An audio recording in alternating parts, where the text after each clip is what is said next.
ঝাপটা ঝাপটা ঝাপটা ভাড়ে ঝাল ভাড়ে ঝাল ভাড়ে ঝাল ঝাপটা ঝাপটা ঝাপটা।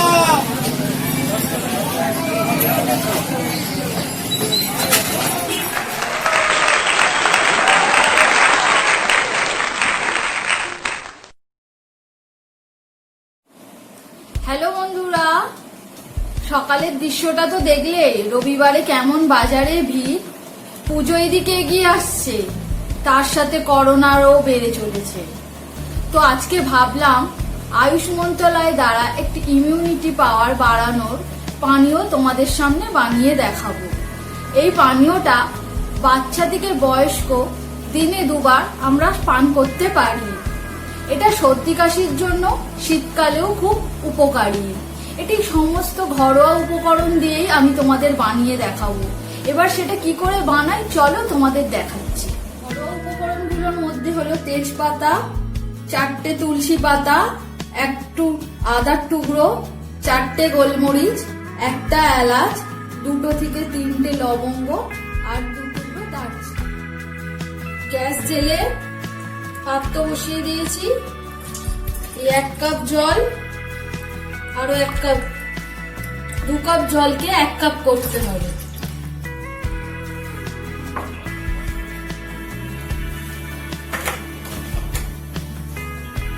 জলটা ফুটতে থাকুক।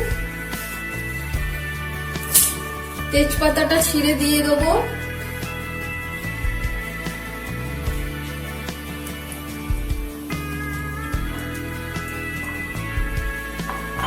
এখানে 4টে এলাচ, দারচিনি, তুলসী পাতা সব একটুখানি থেতো করে নিই।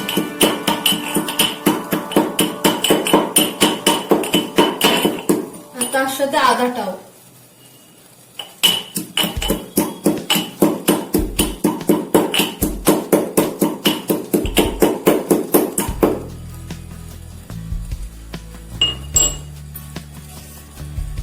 তো হয়ে গেছে, এবার এটা সবটা জলে দিয়ে দেবো।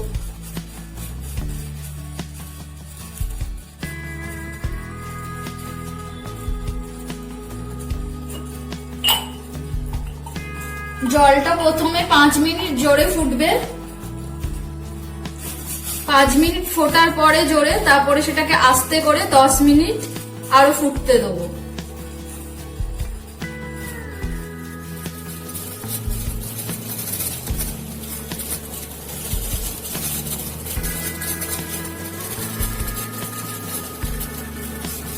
জলটা জোরে ফুটে গেছে, এবার এটাকে আস্তে করে দেবো, দিয়ে 10 মিনিট আরো ফোটাবো।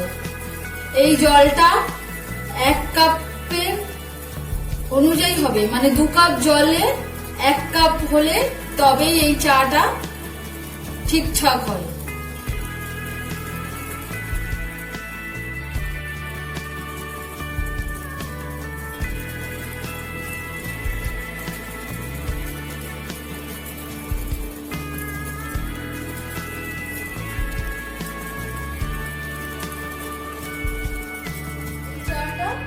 এইভাবে খাওয়া উপকারী। কেউ যদি এই চাটা না খেতে পারে এইভাবে, তাহলে সে টেস্টের জন্য একটু লেবু, গুড় অথবা মধু দিয়ে খেতে পারে।